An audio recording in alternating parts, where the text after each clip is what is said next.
When I look at it now, that's actually a bit like that. It means that she's brilliant at this job. She's brilliant.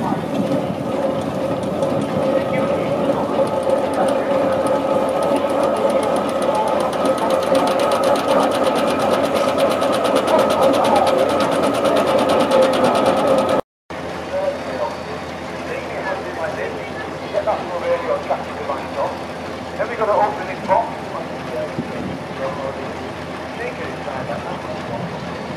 Incredible round of applause, well done. Oh, back to book. The right back. Nobody seems to know what they've got on. I just want to let you understand what the truth of those songs is.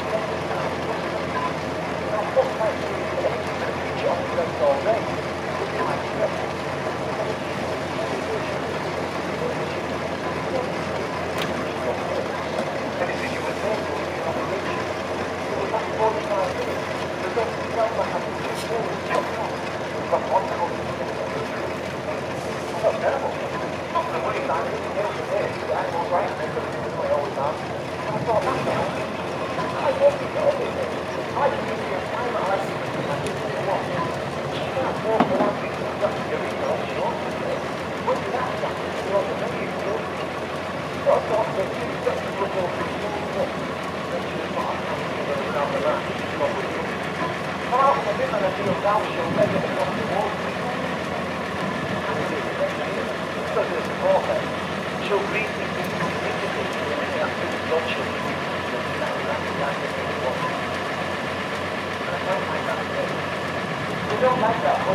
So once again, so that's both heads secure now and both end hoops are on. So what he's going to do now, he's going to remove the belly hoops, and then using the tool called the down right, he's going to go down each of the individual joints in the stays. And what he's trying to do is make it nice and smooth and round all the way across the cask. The reason for this being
106. He'll be 112. He looks well on it. A Sentinel steam wagon from 1916,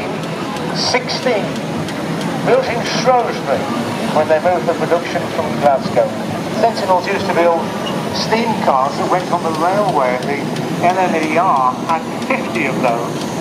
Single, you could get, say, in Whitley, driving one way, then just go to the other end, driving out.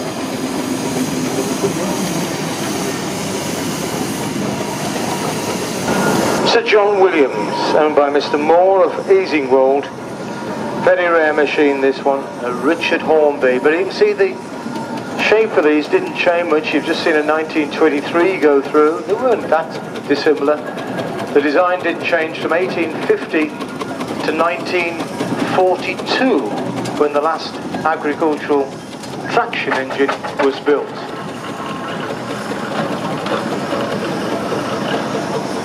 By a Saxon warlord, one particularly nice fella. Became folklore, and the white horse went onto the coat of arms of the county of Kent and to their flag as well, enabling a porter based in Rochester in Kent adapted the white horse into a brass horse, and it's on the front of every engine where there's space to put it. First steam roller was built in 1867, and 2 years later the Americans bought two to build the roads in Central Park in New York, which were designed by a man who designed the roads in the park at Birkenhead.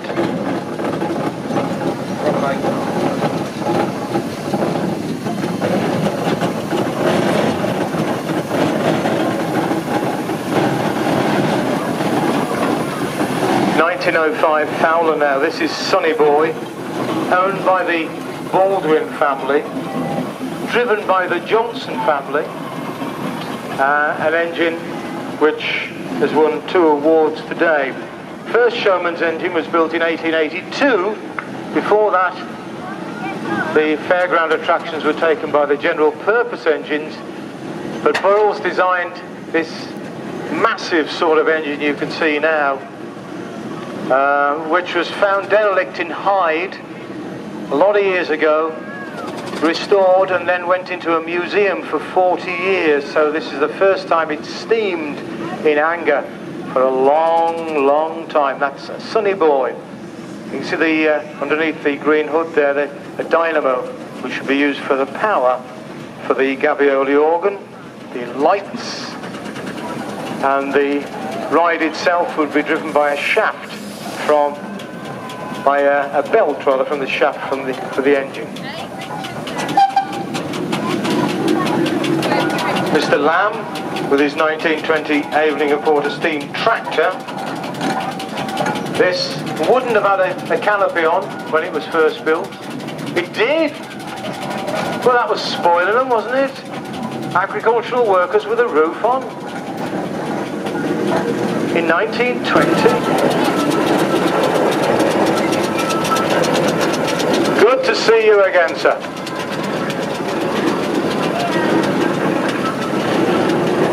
So you can see Aveling and Porter, big builders of road rollers. They built other types of machines as well, but their real speciality was steam rollers. And of course, in the old days, if you had a sickly child with a bad chest, you took them to the tar spray vehicles when they were doing the roads, and they sucked in the smell of the tar, which was very good for them.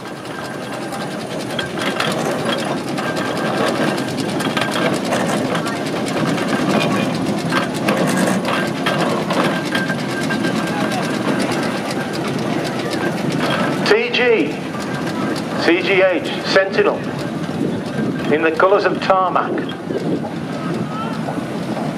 That supplied tarmac to the Black Country.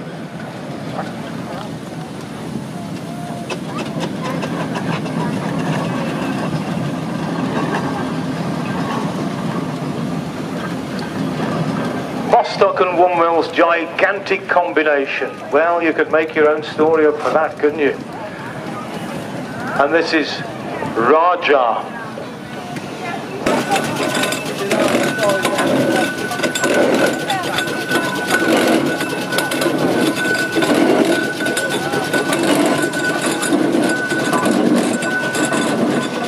Green machine you there. You can see it's an 1898 Burrell, the Duke of Ungar. That's not the Duke driving, that's Mr. Charlton from near Newcastle. It's the same thing, isn't it? You just get more money if you're the Duke. Carry on, Your Highness.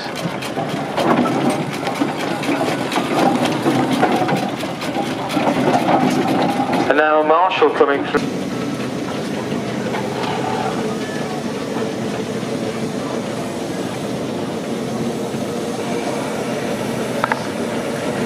So I think that's all the engines, is it?